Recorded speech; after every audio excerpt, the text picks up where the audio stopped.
Hello there. It is Saturday. It's about 45 degrees. I think there's a good amount of wind, like 15-20 miles per hour, so that should be a little interesting. But we got a long morning and a nice long ride. I got some free time, so I am going to run an errand this morning with my Saturday, but I figure we'll take the long way together, maybe ride through the woods a little bit. I hope that's all right with you. It is nearing Christmas time. Christmas is going to be Tuesday. This is 2018, and we're just rolling right in. We're prioritizing time with family and getting to do a lot of good stuff. And I feel like there's always reflections on the year and things that didn't go well, things that did go well. So there's room, we had to leave, especially between people and relationships. So me and my wife are kind of thinking through how the year went, what our hopes are for 2019, and these are all good things. It doesn't always feel good, but it is good to do such things. So other than that, I got a head start on what to some people is a New Year's resolution, or to some people it's just a habit that they do every year, and that is I want to read through the Bible. I had said before, I don't really feel the need to restrict myself to say I have to do it in 1 year.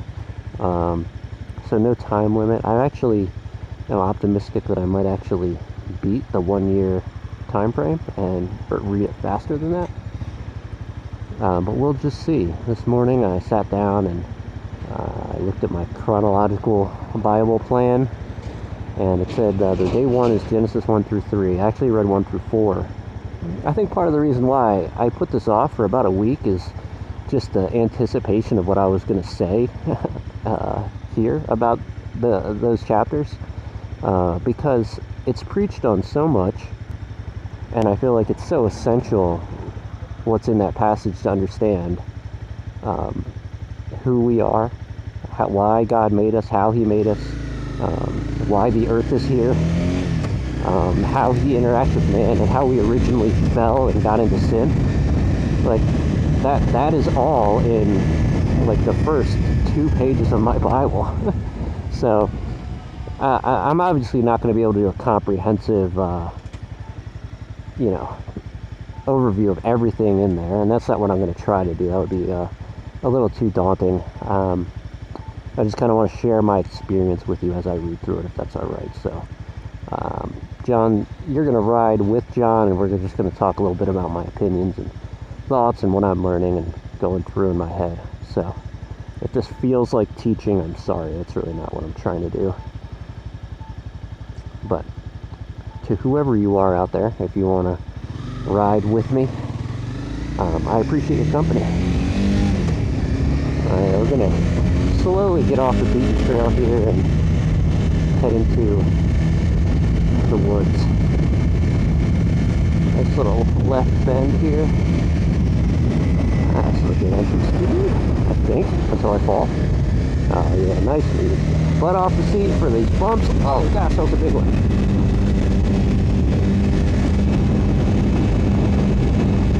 And again, sorry if I'm yelling at you. It's something I'm working on, raising my voice while I'm on the motorcycle.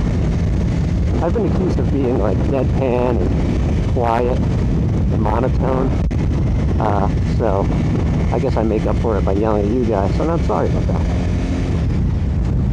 Alright, so where were we? Yeah, I'm going to share with you my thoughts and opinions. I had a nice little morning and got to sit on the couch first thing and highlight a couple things and crack open the Bible again. Nothing noticeable in the translation. I don't think I'm going to talk much about that, but it is the Christian Standard Bible translation. And you know what, Delaware, I would encourage you to raise some more tax dollars to get the bumpiness out of these roads. Just for me. For me. I think that's the problem with government is, you can't make everybody happy all the time, and that's what government's trying to do. Everybody has different demands. People without kids don't care about schools, and people with kids think schools are the most important thing. People without jobs need jobs, etc., etc. Anyway, the takeaway is that the road of life is going to be bumpy, and it doesn't really do a whole lot of good to just complain about it. Anyway, this is a new route for me, actually. I looked at it on the map, and it seems to make sense what I'm going to do, so it turns out alright for me. One thing I'm actually going to try to do is maintain my speed below 45 miles per hour, and we'll see what that does for sound quality. Anyway, without further ado, I got to read Genesis 1 this morning. God existed before there was anything. And one thing that was interesting, jumping ahead to chapter 3, is he refers to himself as us. Because God says, like, you know, since, you know, we can't have Adam and Eve be like us, living forever, eating of the tree of life.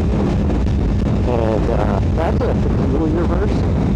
And I'm pretty sure what that's referring to is the Trinity of God. And within the first couple verses, it talks about how the Holy Spirit was kind of dwelling over the waters. And a lot of this in Genesis is mysterious and mystical. And I think for very good reason. You have to remember this is an ancient document. And what that means for us.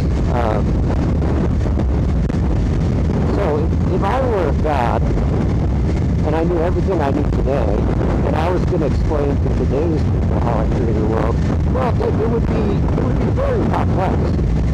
I would be talking about biology and physics and cells and all these other things. But if I was talking to people that hadn't really invented the wheel yet, that would be a little bit of a different conversation. It might look a little bit like Genesis 1. No matter what, with God's infinite knowledge and understanding, there's no way that any explanation from God would be thorough. It always is a dumbing down of information. It is always a reduction. So, anyway, that's something I thought of, and I know that's something that kind of is a bone to pick for a lot of people. It's like, did God literally create the world in 7 days, or 6, and then rest? Is this my turn? I think it might be. Hopkins. No, this is not my turn. But I will use this time to just let some quicker traffic by me, and maybe we can take a little easier. Anyway, that was alright. Yeah, there's a lot to be said, and a lot that has been said about how old the Earth is, and whether Genesis 1 is literal. And I honestly, I don't know, I don't want to be bothered too much by that. It's just not terribly interesting to me. I love looking at these meadows, these clearings. I don't know, it's just so peaceful. Although who mows all that grass? Yeah, it can't be fun. Or maybe that would be alright, I guess. If you have good earplugs. Maybe is lawnmower vlogging a thing? Hey guys, stay tuned for this spring. I'm going to be walking my lawnmower and vlogging at the same time. You tell me if that's the kind of content you're looking for.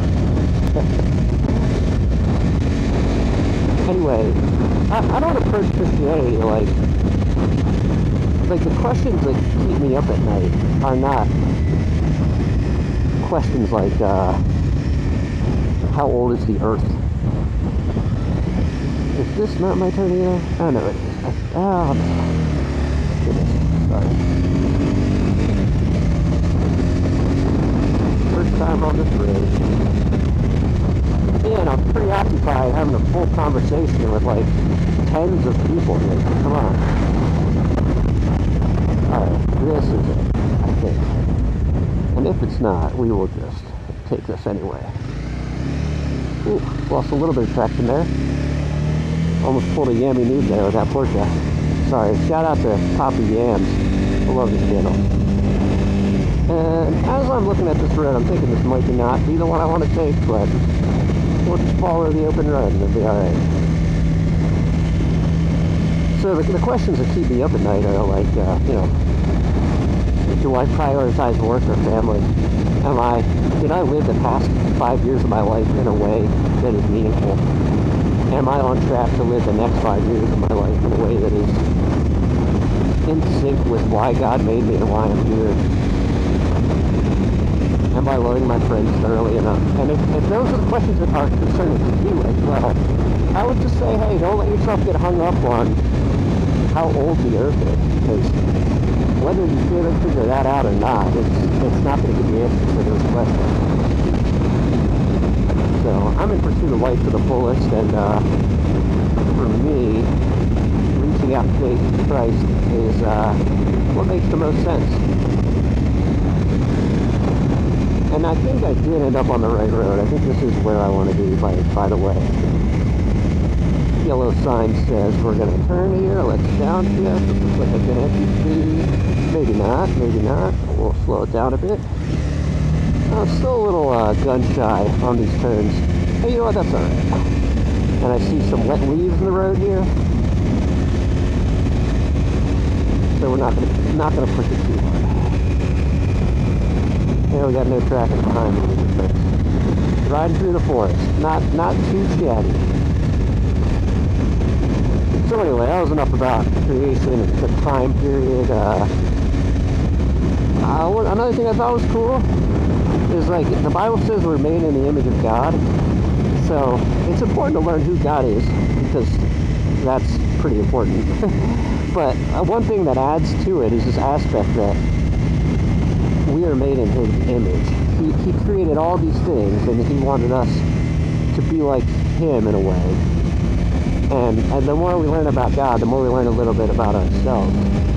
And the more we live life and reflect on these kind of things, we get a feeling more of, it just like comes full circle. So here I am trying to create content, trying to like scratch the itch that is a creative part of me that I don't get to really express as much at my job.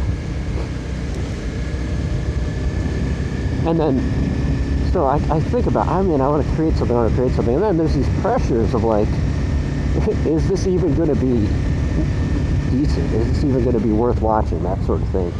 So, the one thing that stuck out to me reading it this time, which might not make a whole lot of difference to you unless you have some creative efforts in your life, and I hope you do, God just created something, and He saw that it was good. How many people commented? How many people liked? How many people gave Him positive feedback? 0.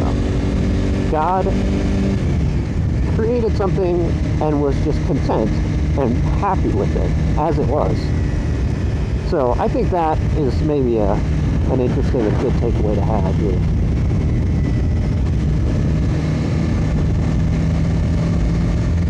We got wet roads here, and I'm still trying to figure out where I'm going, but I think I'm on the right path. I think this road should end, and I'll make it right. So, I don't know, that's something that spoke to me this morning, is to what extent am I looking to other people's approval for these things that I want to create and do, and is that just me being paralyzed in a way that I shouldn't be by my own fear or whatever, or my own fear of judgment. So far so good on this ride. I'm really enjoying it. The whole motovlogging thing on a road like this, with looking out for the texture and wetness and condition of the road, planning entry speeds for turns, looking out for hazards. There's a little golf course here. Sorry if the content isn't that so good.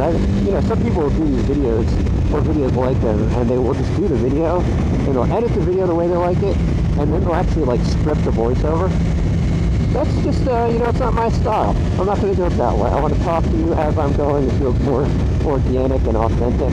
Because that's how conversation is. If I was strictly just trying to entertain you and put out like super good video content, I would do that. I would take the time to do that. But I am happy to be nothing.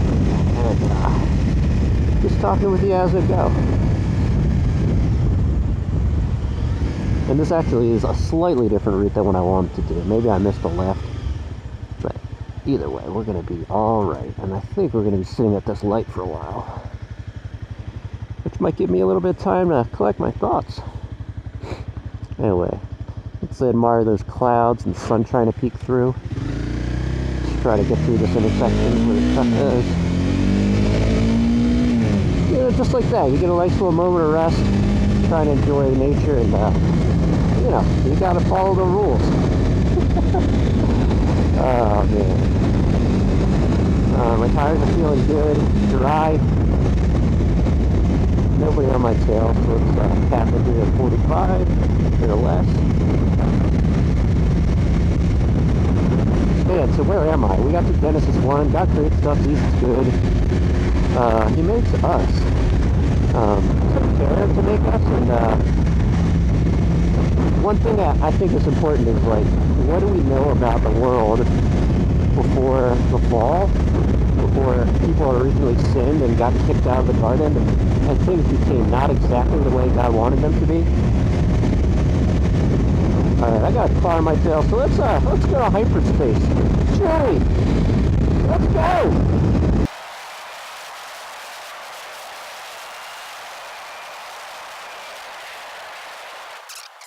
Alright, well, we are back from hyperspace, talking about how God created us, and yeah, how, what is life supposed to be like? Before sin, without sin, after sin? So it's a good question to ask yourself. What do you read and see in the Bible before the fall and after? Before the fall, it's interesting, you see work. God creates Adam, and he has a purpose. He's got to work the gardens, he's got to name all the animals, and then we find that he can't do it by himself. It's not good, he says. That's the first thing God says is not good, is that man is alone. And he couldn't find a helper suitable. Not even a dog. One might think that man's best friend, the canine, might have been enough. But no. I think that, you know, not everybody's married, not everybody, you know, whatever. But for me at least, I think it's a good thing to remind myself that I'm my most complete self with my wife. And I think about it when I'm on the bike. That's those nice little stickers down there. That's like, hey, honey, don't ride a motorcycle because you might die. And I'm like, I love you. I'll be back. Anyway, yeah, so he makes Eve, and then, I don't know, I think it's so neat to see how that story kind of comes together. And, like, here's another question. Is it literally true? Was there actually, like, the first human that ever was made, like, did he come out of the ground, out of the dirt? I think that God can be truthful without telling the literal truth, but maybe this is getting into a realm I should get into of trying to talk like I'm an expert on this stuff. I'm not, but you know, like Jesus says, I am the door. Let's get a good entry speed here. And there we go. And I feel great about this thing. Do the same thing here. Go to the brakes early, often. And we're accelerating out. Oh, feels good. Anyway. Yeah, Tim Keller pointed out that Jesus said, I am the door. Like, he said that. He didn't explain it. He didn't say, hey guys, here's the metaphor. God says to his people, I am the door. I think everybody knows and understands that that's not something you take literally. So, how much liberty do we take then when we try to interpret the scripture? That's difficult. But what I can say is that I want to learn from Genesis 2 and 3 about what God says about Adam and Eve, and I don't know, I take away what I take away from that. I think this is important, especially for dudes who ride motorcycles. If you're tempted to think like, hey, maybe I'd be better out here on my own, I don't think that's the case. You got to check yourself before you wreck yourself. And that's what Adam and Eve did.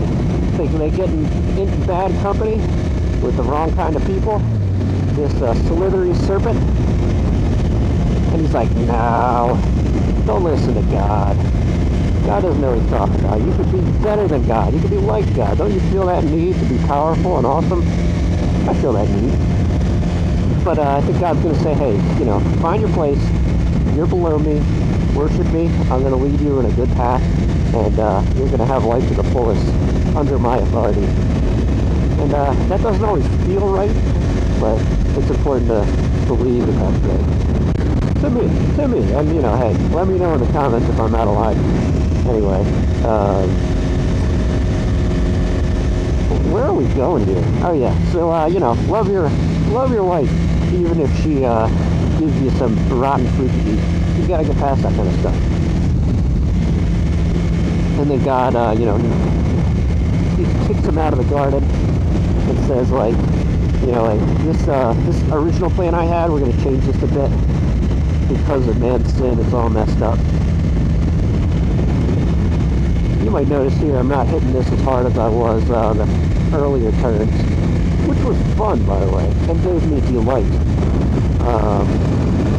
But that's just because I see a wet road surface, I see mud, and I see not even leaves. It's almost more dangerous. It's like the leaf dust. This business, we got a log in the road. You know what? I'm gonna try to be a good citizen here. We'll see if we can. Nobody has got time for a log in the road, so let's see if I can do something about that.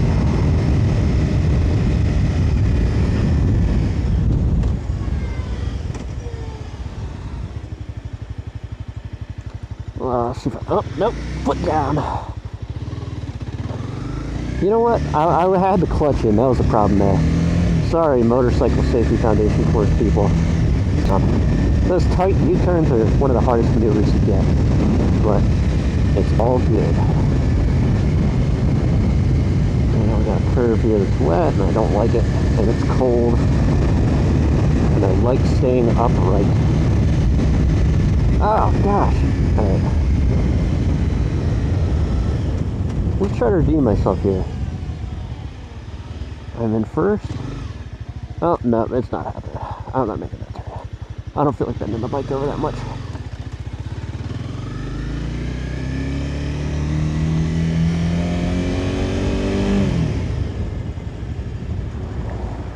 Alright. A little bit risky here. I'm gonna try not to die here. Ain't nobody got time for that. And I'll push this off the side of the road as well.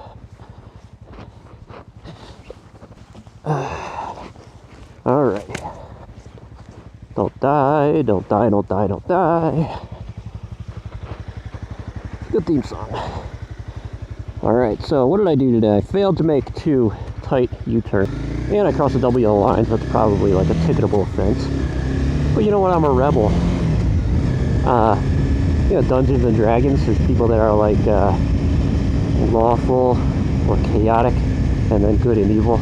I always like to think of myself as chaotic good. I don't follow the rules, but you know, I'm a decent person in my heart. I like to think that at least. I'm probably just a really jacked up narcissistic piece of you know what, but I don't know, maybe. And you know, you don't need to hear this. These are conversations John needs to be having with himself. But you chose me as your riding buddy, so we're in this together. If you can see that. If you can see me, I think you can. Well, I think we're out of the woods. Taylor Swift reference. Were we talking about creation anymore? I think it's good, actually. That's good. Me talking about the depravity of John and whatever. I think it's important in the story, and it's telling of human nature, that you didn't have a couple generations live in the garden and then somebody messed it up. It was literally the first 2 people. Person number 1, person number 2. Didn't get it right. Person number 3 and number 4, they murdered each other. Like, it took 1 generation. It took the 2nd generation to murder. Like, once you had 4 people on the earth in the biblical story, you have murder. I think that's just telling. I should be getting a green light here, I feel. They're stopping. This is red. My right foot right now is on the rear brake. I think the problem is that maybe I'm not on the sensor, but I feel like I am. I see it right here. Anyway, we'll sit and continue to chat about human depravity. Yeah, I mean, I think it's so important that we remember we have a good working definition of sin. We don't even talk about it anymore because I think we got burnt out by the topic, but in the 2000s, sin was a popular word that you hear a lot in the news and in the media. And the context that it would be in would be people talking about homosexuality, transgender, lesbians, bisexuals, that whole community of people that have those inclinations. And I just was never comfortable pointing the finger, advocating, or whatever the opposite is of advocating, but trying to take away and limit people's rights. Not even to do things publicly, but just to have their own private marriage. Anyway, not trying to get political, but what I'm trying to say here is, like, when we talk about sin, sin is not the thing that other people do. Sin is the stuff that I do. Alright, and I am gonna go here just at the restaurant. I'm gonna get a green.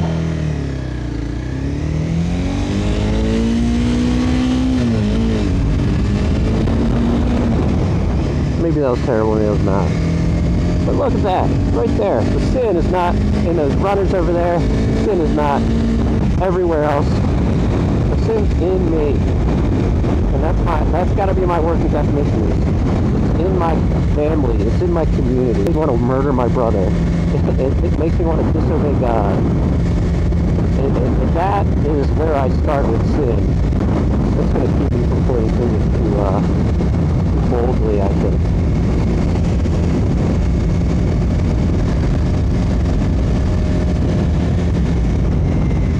And it's up to God to come to Cain and say, hey, what have you done? What have you done? You killed your brother. And that business of people's sin is between them and God. My job is to ride on a motorcycle and rant. Anyway, that's a lot. It is a lot, right? I'm glad we had this extra long ride together to talk through that all. I can guarantee you that Leviticus and Numbers will not be as exciting.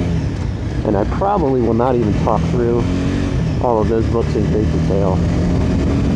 But I will try to keep on reading. Because God has good stuff for us. He's got he even puts it pretty low on the shelf too, you know? So yeah, God has good stuff for us. You just gotta reach out and take it. It's on the bottom shelf. You know, puts it low on the shelf with the cookies on the bottom shelf so people can get them. That's what I'm trying to get at here. You get a nice Bible for $10. Or if you don't even want to do that, read it for free on the internet. Go to any church, literally any church, and be like, hey, I don't have money for a Bible. Do you think I have one? They'll literally all give you a whole book that they paid money for free. But you just gotta believe and hope there's something good in there for you, and I think that's going to be part of the battle. But that's what I'm believing in, and I appreciate you riding with me and listening to me rant about it. Anyway, I hope you could hear that. I was talking about how Bibles are cheap, and Delaware's alright. It's not too terrible looking. Anyway, I'm getting to the end of my ride here, so this might actually be a good time to finish it off. And what I'm realizing is, I didn't really say a prayer to you guys. I did say a quick one as I launched, but let's just say, hey God, thanks for nature, thanks for your Bible. I hope it help us to glean from it stuff that helps us to live life the way you want us to. And God, we just want to love you with our lives. You're worthy of that. And thanks for the people that get to listen and ride with me. And thanks for the bike, God. Alright. In Jesus' name, I pray all that stuff. Thanks for this Nissan. Riding with John. Yeah, riding with John. We rode through the forest and we did it all over. Yeah, yeah.